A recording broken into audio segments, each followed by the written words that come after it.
When you think of the job of Dallas's homeless czar, you think of Tom Dunning. And you may think to yourself, that's a job I wouldn't want. Why has he taken on virtually every other tough job his city and his state needed to get done? You'd have to ask him, or have known his parents, and as a modest guy, he'd say, I don't think I had any talents. I have no clue if they did. I mean, I'm sure they were worried about me. What is he going to do? No, I think I like people. I liked him as a child. And as a child, he got around, by tractor, by bicycle, and on the football field on his own 2 feet. And he always had a job. I think my first job was, like so many young guys, it was mowing lawns. And even before that, maybe going around picking up Coke bottles, knocking on doors and asking people for their old coat hangers, and then we'd take them up to the local cleaners. And so whatever we could do to make a nickel or a dime. You might think he knew what he wanted to be when he grew up.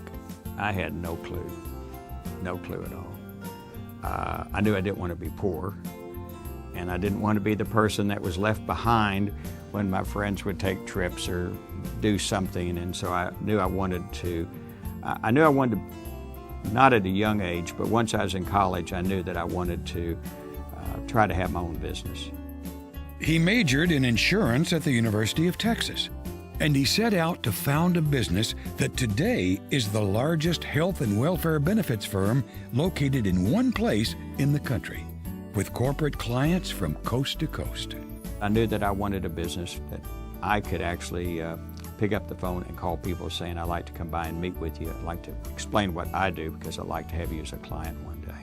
And it was through those relationships that Tom Dunning found a way to serve his city.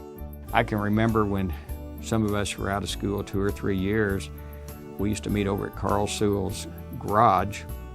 We had Mayor Eric Johnson came in and spoke to us. And there was a lot of young guys, I should say women, but I just think it was young guys at the time. And we would hear people come in and talk about issues, and I think all of us felt a responsibility to get involved. I guess it was 1971, and I'd just been to Europe, and I loved the parks they had over in the various countries. And I called Gary Weber, who was on the council, and said, Gary, I'd like to be on the park board. And he said, no, you can't do that. That's only for important people, like Mrs. Strauss and Evie Holiday and Dr. Dean. He said, but if there's anything else you'd like to do. There was.